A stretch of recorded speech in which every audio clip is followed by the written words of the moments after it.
Towson Ball 52 and making a relatively large announcement next Friday about some of our intentions moving forward. And as an entree to that, I am about to present to you a little story and a little way to get involved here in the community. We'll be doing more of that here at WNST.net. I want to welcome in Barak Yetso. He is, according to LinkedIn at least, and you can find him out there, the president and CEO of the Ulman Cancer Fund for Young Adults. So many stories come to me after my wife's two-time survival over at the Sidney Kimmel Cancer Institute over at Johns Hopkins.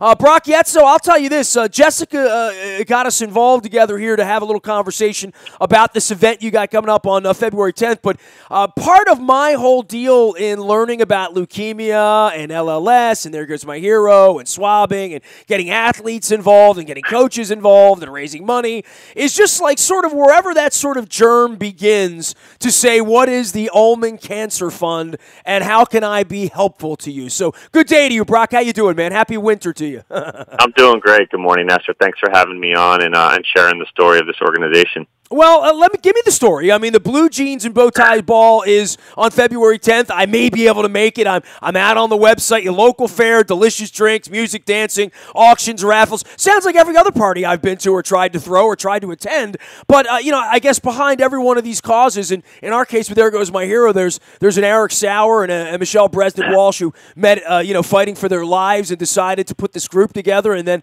my wife came along with cancer, and here we are 4 years later, all alive and well. And me promoting things like this for you via inspiration. But what is the Ulman Cancer Fund? I've heard about it. I just don't know what it is. Yeah, I'd love to share. So we're celebrating our 20th year. Okay. We're an incredible nonprofit based right here in Baltimore. We're a national organization, but with local roots, helping folks that are probably living by you or standing side by side with you that are touched by cancer.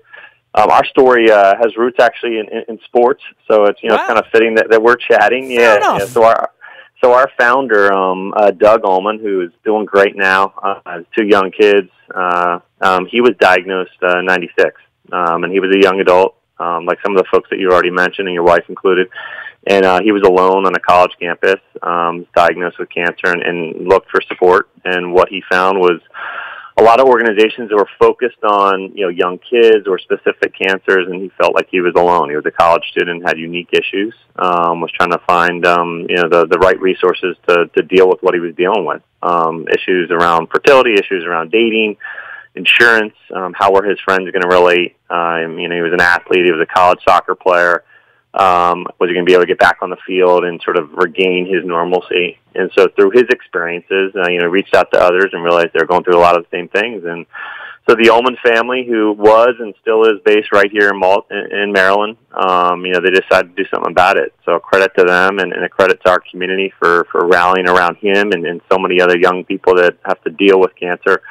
And creating an organization that, our mission is pretty straightforward. It's to create this community that's full of resources and hope and optimism and practical support and emotional and financial support, so that no young adult has to face cancer alone. And when we do it through events like the Blue Jeans Ball and just a variety of programming, working with, some of the top cancer centers in the country that, thank God are based right here in Baltimore, like Johns Hopkins that you mentioned. Where's Doug Ulman these days? Give me a little update. I love a happy ending. People ask about my wife all the time, and my wife's having some off-the-field issues and complications on the backside of cancer. No, she does not have cancer, but she has the backside of dry eyes and wearing $12,000 moisturized contact glass lenses in her eyes 24 hours a day.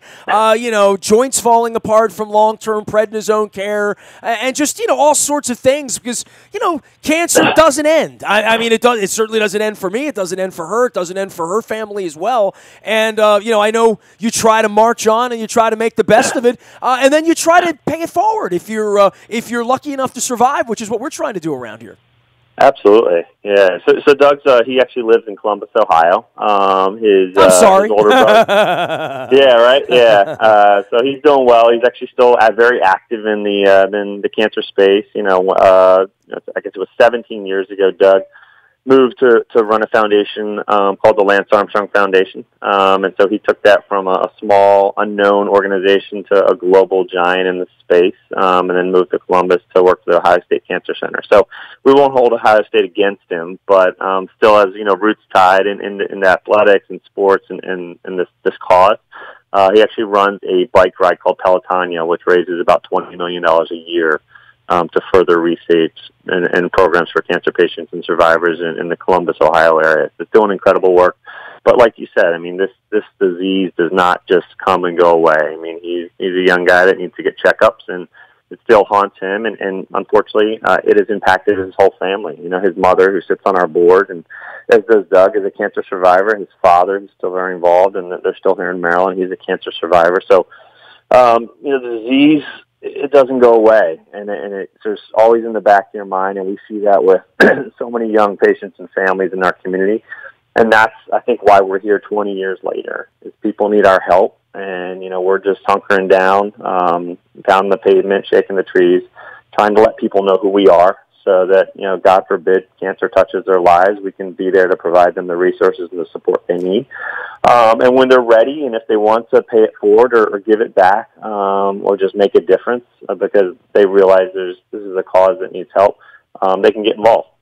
He is the president and CEO of the Ulman Cancer Fund. He is Brock Yetso. You can find him out on LinkedIn or anywhere the Ulman Cancer Fund can be Googled to you. It is ulmanfund.org. We're here to promote an event that's coming up on February the 10th. It's called Blue Jeans and BowTie's Ball. My son's a big BowTie guy. I'm a big Blue Jeans guy, so maybe he and I should get together and be a part of this. It's going to be at the Assembly Room on February the 10th. You can get all the information up at Blue Jeans Ball. Under the ulmanfund.org heading. I want to work backwards here and just say this. So, we work with There Goes My Hero amongst many other organizations, and I'm going to be throughout the year promoting a bunch of organizations like yours and, the seed of how this whole thing's happened and the story that's told. But then there's the real skinny of my wife got leukemia on March 20th, 2014. It'll be 4 years coming up next month, and the doctors walk out of there at 5 o'clock and they leave a binder on your desk, and then you start Googling things and you start figuring out how you're going to break the news to your mother and your father and your friends and your family and your listeners, in my case, or your audience, and whether you're going to survive or not, what the pathway is. But then people start coming at you with, my cousin Vinny had leukemia and lymphoma and this and that, and you should call this guy or call Lois over here. I had organizations the second time around reaching to me to fill out forms to start raising money for them, like that was more important than keeping my wife alive. I had ridiculous things happen to me as the caregiver in the space, all along the watch. Crazy things that happened to me. But I also had so many well-intentioned people with so many well-intentioned ideas. And then you say, all right, there are these people called There Goes My Hero. What do they do? And, I found out that they feed families, and they feed families like if we had 3 kids and I had a job that I had to report to at 8 o'clock every morning instead of my wife's bed, which I did 155 nights. So, on the inside of it, I think I come from a different part of it because I can tell that story. But why would I reach to the Ulman Cancer Fund? Like, what would happen if I were a 22-year-old cancer victim? I've been stricken with something. I reach to you for what and how? Yeah, so, your wife's story is a great one. One of the things that we did, and the hope is that you don't even have to reach to us, is we decided over 10 years ago to take our organization to the patients and the families. And so for the past decade plus, we have had folks from our team, we call them navigators, so they're adolescent and young adult navigators that are embedded and working in several institutions, Johns Hopkins being one of them. The University of Maryland, we're down at Walter Reed National Military Medical Center working with the military patients and families. We're Children's National Medical Center. We did some work at Greater Baltimore Medical Center. So and growing, in a variety of centers are calling us. So basically, when you're diagnosed, like you said, your world's turned upside down, and it doesn't matter. There's an oncologist who is a good friend and sat on our board who says cancer is the great equalizer. It doesn't matter your age, your means, where you're coming from, your gender, your race, I mean, you will put those people side by side in a waiting room, and they're all focused on one thing, and that is cancer, and it's going to impact them the same way. And so we are now embedded in these hospitals, and so when these young men and women and their families are touched by cancer, hopefully that when they're going through that craziness, they don't need to reach out. We're there. We're actually connected to them through a referral process within the institution and can help hold their hand. But we literally didn't know where to turn. Literally, they hand you a yellow book, and we're like, Absolutely. now what the hell do we do? I mean, we'd never heard of this morning. And, when they said the word leukemia, everyone I had ever heard of who had leukemia died. You know what I mean? Like back in the movies and, Brian's song and, all of that kind of stuff. So I certainly did not have a good association with surviving the cancer. And I think having people come to my wife's bed who were survivors, I called them astronauts. I said, these people have been to the moon and back. You better listen to these people. You don't want to listen to the people that died from it. They're not here to give you advice. So the people who survive become that thing that you aspire to be. And I don't know where my wife would have been without that.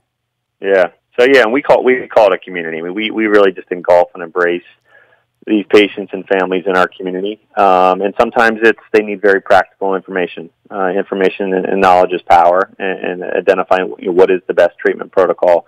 Sometimes it's just resources. I mean, they can't even. We're working with some underserved communities where can't even get to treatment. No, we were lucky. We had insurance. We had sense. We had a doctor. We had support. We had people who cared about it. Not everybody's got that gig going on. Not everybody has that support group, and certainly not everybody is wired psychologically to win that battle. I mean, I would still say it was 95% my wife's psychology and 5% all the world's medicine that's come together over a couple 100,000 years that allows this to happen, that this kid from Germany could save my wife's life with a bag of blood twice, and Absolutely. that modern medicine could keep her alive, because 20 years ago she'd have been dead. And I think that's one of the reasons I'm spotlighting a story like yours. And by the way, Brock Yetso is our guest here. He is the CEO and president of the Ulman Cancer Fund for young folks, and we want to send everybody out to ulmanfund.org. They're doing an event called the Blue Jeans and BowTie Ball. It is February 10th. Sure, there's going to be food, booze, and bands, and fun, and young people, and good-looking girls, and dancing, and parties. And are you giving out party hats, or no? We're giving it all out. I mean, I'm biased. I think it's one of the best parties in town. There's a lot of great galas, a lot of great parties, but we've been going on for 20 years now. I've heard the legend, by the way. People have told me that you got to go to this one. You know what I mean? I heard that about Maritime Magic for years till I went, and I'm like, yeah, it's a pretty good party, man. So I have never been to your party, and one of the reasons is it kind of falls like Super Bowl-ish, like in that range, and I'm always like away or wanting to be away or trying to get the hell out of here and avoid winter for, another 5 days if I can. So, but February 10th, if you're not avoiding winter and getting on a boat to St. Somewhere, this is a nice little night to dress up, take your special someone out, right, and go do something good for a good cause. And I promise it's going to be fun. I've never heard anybody say a bad thing about this event. Well, that's good to hear. Yeah, I mean, our tagline is it's not your grandma's gala, so we certainly welcome your grandma. But we're a young organization. Our age ranges from 18 to 39, so we get a young crowd. I'm 39. Out there Wink, wink. Yeah. I mean, you can come. I'm over 39, so they still allow me. But you can wear some denim and dress it up however you want. We get folks that wear, the sort of the party on the bottom and the dress on the top with the bow tie or the tux, and you see everything. But as long as you got a little denim there and you're dressed in some sort of cocktail attire, you're going to be welcomed. And it's a good time. Plenty of good drinks. We have incredible partners. Flying Dog Brewery donates a lot of the beer. We've had a variety of restaurants that come out and do tastings, so you're not sitting at a table for many hours listening to a speaking head giving a program. We have a DJ band and really just rocking out a great night for a great cause. Disco, man. Hey, I appreciate you coming on, educating my audience, telling your story, telling the Ulman story. We're going to be telling a lot of stories around here. The Ulman Cancer Fund for young adults can be found out on the web at ulmanfund.org. Brock Yetso is our guest. You can find him out there. You can find him at LinkedIn. And if you can't find him, find me, and I'll find him for you. It is the Blue Jeans and BowTie's Ball. Local fare, delicious drinks, music, dancing, auctions, raffles. I'm sure there's sports stuff and entertainment stuff, all that kind of stuff going on as well. It starts at 6, probably ends sometime around Monday morning on the 12th, but it is February the 10th. It is a Saturday night. Where's the Assembly Room? Fill me in on that.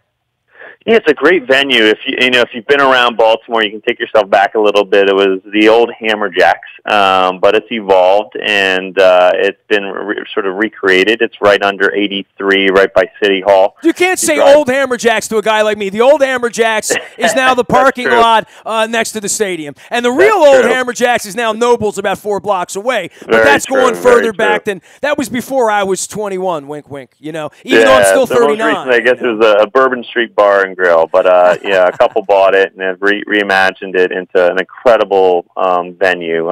2 stories. Will be one of the first events there. Easy parking. You can park and walk right in. You're in the heart of Baltimore City, which you can't ask for anything more. Hey, man, appreciate all that you do. Doug Ulman as a survivor and an inspiration for a lot of people. And how much money has Ulman raised from the beginning? Like, give me let me play Ed McMahon and get the Tiffany here. You know what I mean? Like, tell me what we got here. Absolutely. So our first event ever, and it wasn't called Blue Jeans, but our first gala was actually at Pimlico Racecourse, way back 20 WNST years ago. Sponsor, Maryland Jockey Club. I've always wanted to say that. Yeah. So they were good, and they're the Ulmans are a racing family. So we went where we had friends. We hosted it there and raised about $70,000. And since then, now it's our 20th year. We've raised close to $25 million that have been invested in programs and people here in our community. And I talked about what we're doing in the cancer center, but as you know, and you said with your wife, it doesn't stop when you leave the hospital. And so, what's unique and special about us is we have, a variety of programs. We do a big focus on health and wellness, getting people physically active, free programs in 12 different markets across the U.S. called Cancer to 5K. Dude, there's no doubt. Cancer sucks, but you know what sucks more than cancer? You actually survive, and you're like, hey, I made it, and then it still sucks. So we're there. We're creating that community survivorship programs, whether it's financial support. We've awarded close to $1 million to young adults all across the country trying to pursue higher education during or after cancer treatment. So there's a long list of programs that are very unique and specific and catering to the issues that young people are dealing with. And this event, if you come out, you'll hear more about it, and you can really make a meaningful contribution. And I just need to mention it, Nestor. We're grassroots. I mean, the organization is founded by a family. They're still very involved, but I don't think they'd be offended if I said it. They're not stroking one large check that the organization is relying on. Our average donation is under $100. So your contribution, your ticket purchase right there is making a difference. You're one of close to 14,000 individuals every year that reach into their pocket and are making a meaningful impact in the lives of someone dealing with cancer. And you get to eat and drink and have fun and dress up nice, too. It is the Ulman Cancer Fund's big night. It is their blue jeans and bow tie. I keep wanting to say black tie and blue, but I get that mixed with the Be More Humane Society, who does the thing with the pets, right? So I got to get all my tuxedos, and I got to get my blue jeans and my bow ties and all that stuff together. It is February the 10th. It is ulmanfund.org, and Ulman is 1L, ULMAN, ULMAN fund.org, and the Blue Jeans Ball. Great having you on, Brock. Take care of yourself. We hope to see you on February 10th. If not, send pictures, and I'll toast you from wherever I happen to be. Awesome, Nestor. Thank you for having us on. You got it. There he goes, Brock Yetso. He is the president and CEO of all things Ulman Cancer Fund. Get the information up there. I'm going to be telling more stories around here of inspiration, perspiration, but no longer desperation. You can find me out in the buyatoyota.com audio vault 24 hours a day from anywhere in the world on your mobile device by downloading the TuneIn radio app. We do come in crystal clear from anywhere in the world that you fly. And, of course, our morning newspaper ships to your email inbox each and every morning at 7 a.m. That's all brought to you by Planet Fitness and PlanetFitness.com, where it's still $10 a month to get in the best shape of your life, guaranteed. Planet of Triumphs will give you some inspiration to get in shape here in 2018. Last but never least, any breaking news happens first on the WNST Tech Service. That's all brought to you by Coons Ford of Security Boulevard. Dennis Colazzos here every Thursday from 3 until 5, driving you home. It is the SSV on WNST. I am Nestor. Nasty at WNST.net finds me if you need some more information about the Ulman Cancer Fund or any of the other charities and great causes that we support here at WNST.net. Throw me a note. You'll probably also find it on Facebook, Twitter, LinkedIn, Snapchat, Instagram, just as this piece aired live on Facebook Live and our YouTube WNSTV channel. I am Nestor. We are WNST.net, AM 1570 and WNST Towson, Baltimore, and we never stop talking Baltimore sports.